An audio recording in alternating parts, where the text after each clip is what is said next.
And I can't help but think that if we participate with God in God's redemptive, healing, reconciling work, then whatever happens after we die is going to be okay.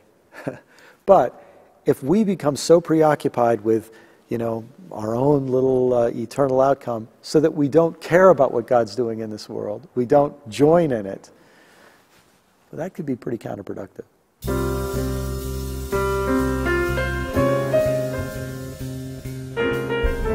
Creation and evolution are really important topics for Christians to talk about, and I believe in both of them, creation and evolution. I speak of the Bible as a lens through which we see God. Jesus was a mystic. Jesus understood the profound unitive experience. He called us to be relentless, to be nonviolent, and to resist.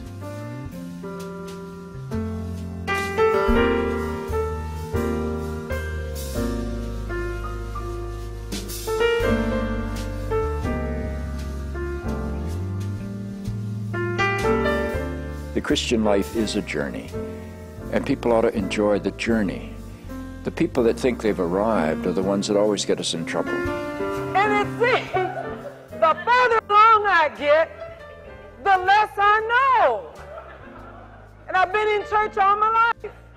I turned 51 on my last birthday, and you would think that by now I would know some things more than I do, but truthfully, I am knowing less and less about the one answer to every question. But I can tell you another thing. I have more peace than I've ever had in my life. I'm more secure, even though I'm filled with more questions. I'm more at ease in my relationship with God. And I tell you something else. I'm not ashamed, and I'm not afraid. The dimensions of emerging progressive Christianity include a deeper sense of connection with God, that the Bible is an important document that shapes our spiritual lives, and that we want to know its stories, and we want our children to know its stories. The church in North America today, especially the Protestant church, is deeply divided. And the single most divisive issue is the Bible, whether the Bible is to be seen as a divine product, the inerrant and infallible words of God, or whether it is to be seen as a human product, the product of these ancient communities. It's written by people, and they made mistakes, so it's not inerrant. There are certainly errors in here, but it's still inspired, and it becomes God's word for us when it tells us who we are and who God is and comes to life for us.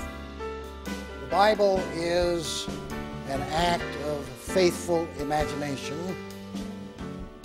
It is not a package of certitudes. It is an act of imagination that invites our faithful imagination that makes it possible to live faithfully.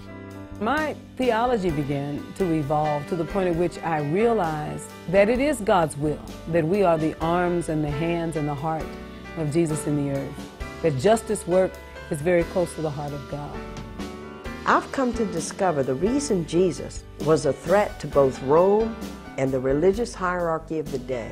He inaugurated a community that was so radical it threatened everybody. They asked Gandhi, what's the difference between you and most Christians? And Gandhi said quietly, well, I think he meant it. I love that quote because I read it all those years and didn't really understand that when he said, love your enemies, he meant it. When he said, if you're rich, beware, he meant it. When he said, care for the poor, care for the hungry, care for the lost, care for the outcast, he meant it. We're all kin. We're all interdependent. And that's the basis of compassion, which is Jesus' ultimate teaching. Jesus came to bring to us the same Spirit of God that he embodied in the flesh.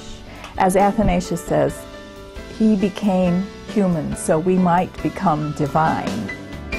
The life of a Christian person is to find practices that take us closer and closer to union with God, to the heart of God. We find all kinds of ways to do that, but the process of faith, I think, is trial and error and is risk-taking. That God tends to lead us to places that challenge us and that are painful and difficult, and life takes us to places that are shattering. And faith is that we will survive that place, and we will be better and larger and more compassionate people.